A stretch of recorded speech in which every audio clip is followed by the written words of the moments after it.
La mayoría de enfermedades, pero la gran mayoría, ligeras, graves, gravísimas, raras o muy comunes, todas son producidas por uno o varios de cuatro grupos de agentes llamados gérmenes patógenos. Estos agentes son los virus, las bacterias, los parásitos y los hongos, los cuales actúan solos o mancomunadamente, es decir, en ocasiones se unen entre ellos, un grupo de virus con unas bacterias o unos parásitos con unos hongos, o dan cualquier tipo de mezcla o de unión entre ellos para ocasionar daños bastante complejos al interior del organismo humano. Estos microorganismos ingresan al cuerpo humano por incontables posibles medios de transmisión. Voy a citar, a manera de ejemplo, 8 posibles vías de contagio. Primer caso: manos impurificadas que se llevan a la boca o a los ojos. En esta modalidad hay casos muy usuales, tan usuales como peligrosos. Por ejemplo, las varillas de los autobuses, de las cuales las personas se deben asir para sostenerse. Son elementos muy contaminados por los humores y los sudores de la gente. Otro habitual caso es la varilla de agarre de los carritos de compras de los supermercados. Se ha demostrado que en estos elementos citados viven grandes cantidades de bacterias y hongos que se van adhiriendo luego a la piel de las manos que allí se fijan. Segundo caso: consumo de aguas, frutas o legumbres contaminadas. Aquí sobra explicar acerca de la cantidad de gérmenes patógenos que la gente lleva a su sistema digestivo por el consumo de lechugas, verduras, frutas y aguas con presencia de bacterias y parásitos. El lavado de las verduras suele no resultar suficiente. Ojo a esto. Tercer caso: roce con fluidos humanos infectados.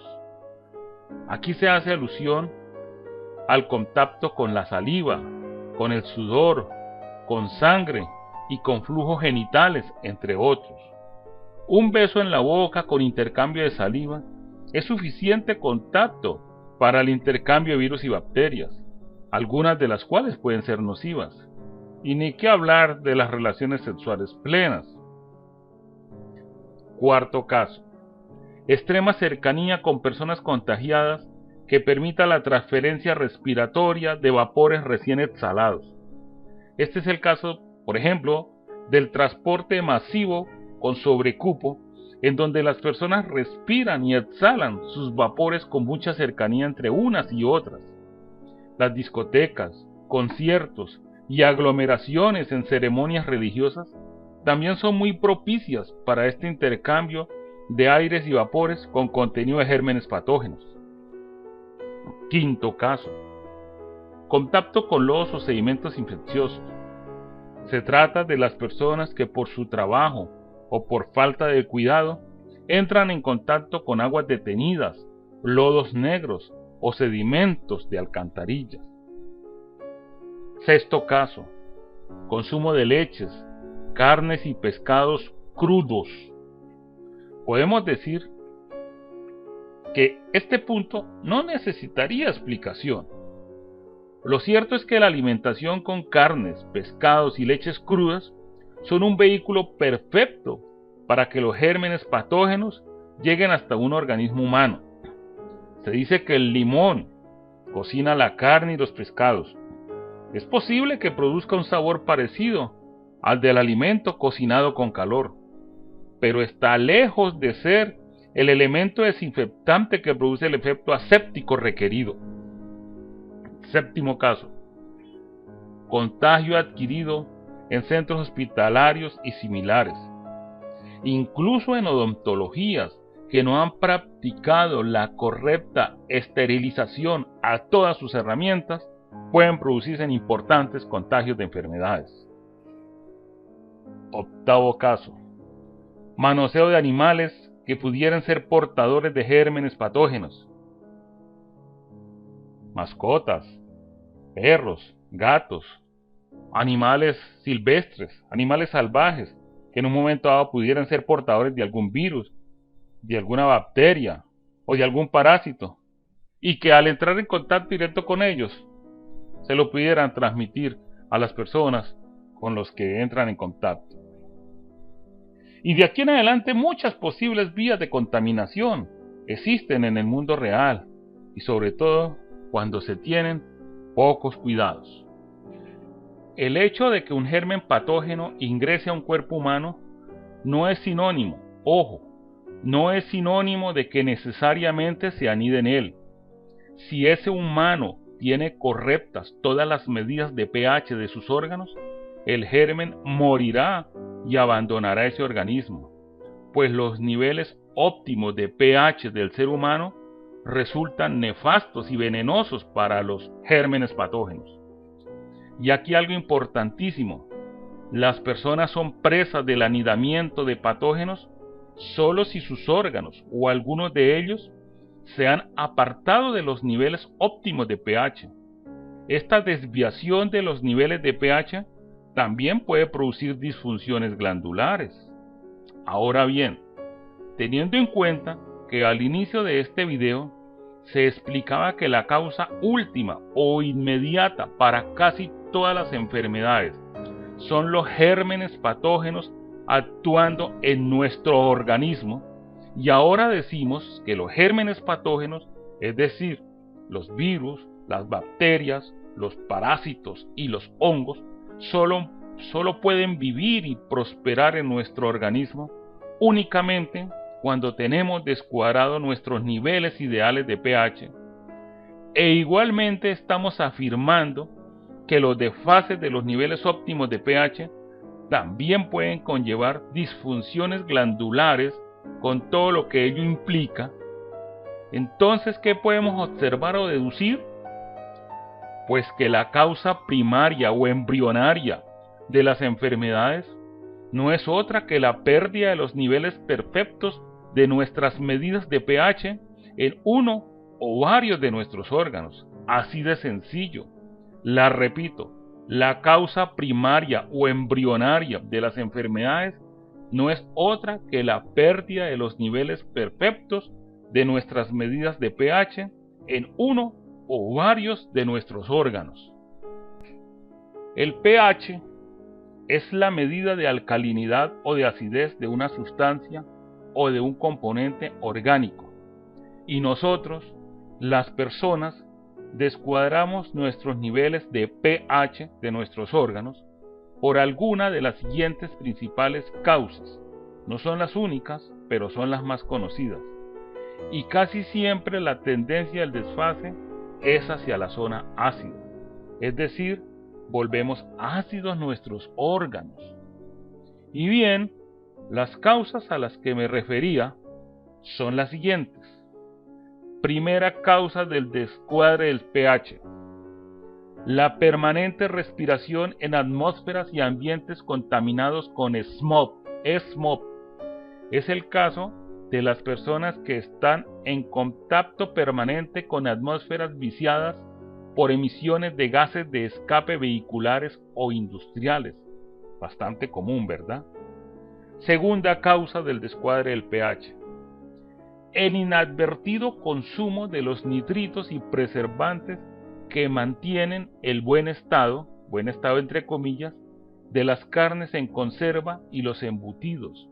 Todo este tipo de jamones y similares conservan su estado durante varias semanas gracias a preservantes con base en nitritos. A estos nitritos es que se refiere esta segunda causa. Tercera, alimentación con filetes provenientes de animales cebados con anabólicos y similares. Se refiere aquí a la carne de res y a la de pollo, incluso a la de cerdo y al pescado en cautiverio, cuando los animales han sido engordados en forma acelerada mediante drogas especiales y anabólicos que a la larga van a parar a nuestro organismo a producir fuertes oxidaciones. Cuarta causa, la ingesta de verduras tratadas y fumigadas con tóxicos. que van directo a nuestro organismo. Quinta, esta es la más fuerte y la que más influye en la humanidad.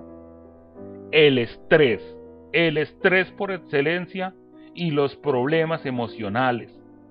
Cada vez que estamos con problemas de estrés, nuestro organismo se desestabiliza, las glándulas se desnivelan y al final de cuentas descuadramos el pH de algunos de nuestros órganos, muchas veces en forma demasiado significativa. Sexta, abuso de bebidas alcohólicas, del cigarrillo y de las drogas alucinógenas. Y séptima, la utilización continua de medicamentos. Y hay algunas otras causas, pero hasta aquí las principales. Hasta aquí hemos conocido inicialmente de las fuentes o focos en donde nosotros los seres humanos podemos adquirir o podemos contagiarnos de bacterias, virus, parásitos y hongos. Y seguidamente entendimos que estos gérmenes patógenos ya dentro de nuestro organismo solamente pueden subsistir, reproducirse y agredir en nuestros tejidos si encuentran un hábitat conveniente para ellos, conveniente desde el punto de vista del nivel de acidez o del nivel de alcalinidad, que en otras palabras no es otra cosa que la medida de nuestro pH. Quedó también claro que nuestros niveles ideales de pH resultan venenosos para esos maléficos microorganismos. Y también conocimos cuáles son las principales, las más comunes causas por las cuales nosotros mismos damos al traste con nuestros niveles óptimos de pH. Y una vez hemos descontrolado nuestros pHs naturales, abrimos las puertas para que en nuestro organismo se incube cualquier germen patógeno y nos produzca la enfermedad asociada con él, o varios gérmenes que pueden actuar en simultaneidad. Por ejemplo, la hepatitis A es producida por una bacteria muy pequeña llamada Pasteurella. Las crisis asmáticas son producidas por la bacteria Pseudomonas aeruginosa. La bronquitis es el resultado de la labor hecha por 3 gérmenes patógenos: la Bordetella pertussis, el cisticerco y la Pneumocystis jirovecii. El cáncer, tan común hoy en día, es producido por el trabajo mancomunado entre la bacteria de nombre Mycobacterium leprae y un virus o un parásito que le sirve de cómplice. Son varios los que se prestan para ayudarle, pero el más común de ellos, el que más corrientemente trabaja con esta micobacteria, es el germen de nombre Clostridium. Las verrugas de la piel son producidas especialmente por el Streptococcus agaliptiae. La azoospermia o bajo nivel de espermatozoides es el resultado del trabajo hecho por la bacteria Yersinia pestis y la bacteria Clostridium tetani. ¿Y quién iba a creer, por ejemplo, que en la ansiedad el trabajo está siendo realizado por el estafilococo aureus positivo más la disfunción de la glándula pineal? Y así podríamos aquí, después de estos brevísimos ejemplos, citar una a una la totalidad de las enfermedades con el germen o gérmenes patógenos que las producen. ¿Y quién ha descubierto todas esas conexiones causa-efecto entre gérmenes patógenos y enfermedades? En parte, la medicina convencional, pero la ciencia que en verdad se ha dedicado, especialmente desde 1990, como parte importante de su misión principal, a conocer la raíz y la causa del 100% de las enfermedades, es el biomagnetismo médico. Además, el biomagnetismo médico encontró la forma de restablecer, de restituir el pH natural u óptimo a un órgano que se encuentra enfermo y que está siendo presa de estos nocivos gérmenes. Y para restituir ese pH, sencillamente desde la parte externa del paciente, mediante imanes doptamente previstos, manipula la concentración de iones de hidrógeno del órgano u órganos enfermos, hasta llevar estas concentraciones de hidrógeno a sus niveles ideales, con lo cual se restituye el pH perdido. Y una vez restituida la concentración de pH, inmediatamente la sustancia de la cual está hecho el órgano en cuestión deja de ser amigable a sus gérmenes atacantes, y estos empiezan a morir para liberar el órgano, el cual a su vez inicia el proceso de curación hasta regresar o llegar a su condición normal. Es una gran noticia, una magnífica información y una extraordinaria buena nueva, lo relacionado con la existencia y con las capacidades y bondades del biomagnetismo médico, ¿verdad? Y el biomagnetismo médico no solo cura de raíz todas las enfermedades, sino que ha diseñado métodos de diagnóstico o de rastreo absolutamente precisos y exactos, mediante los cuales se detecta, incluso temprana y oportunamente, la presencia de bacterias, de virus, de hongos y de parásitos en un organismo humano, es decir, en un paciente.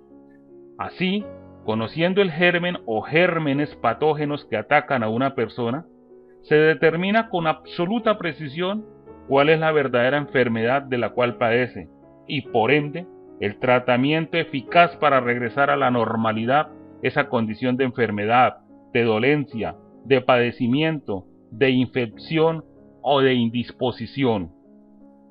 Como puede notarse, en ningún momento se ha hecho referencia a medicamentos, ni a bebidas, jarabes, ni a pomadas, ni a inyecciones, y muchísimo menos a cirugías o extirpaciones.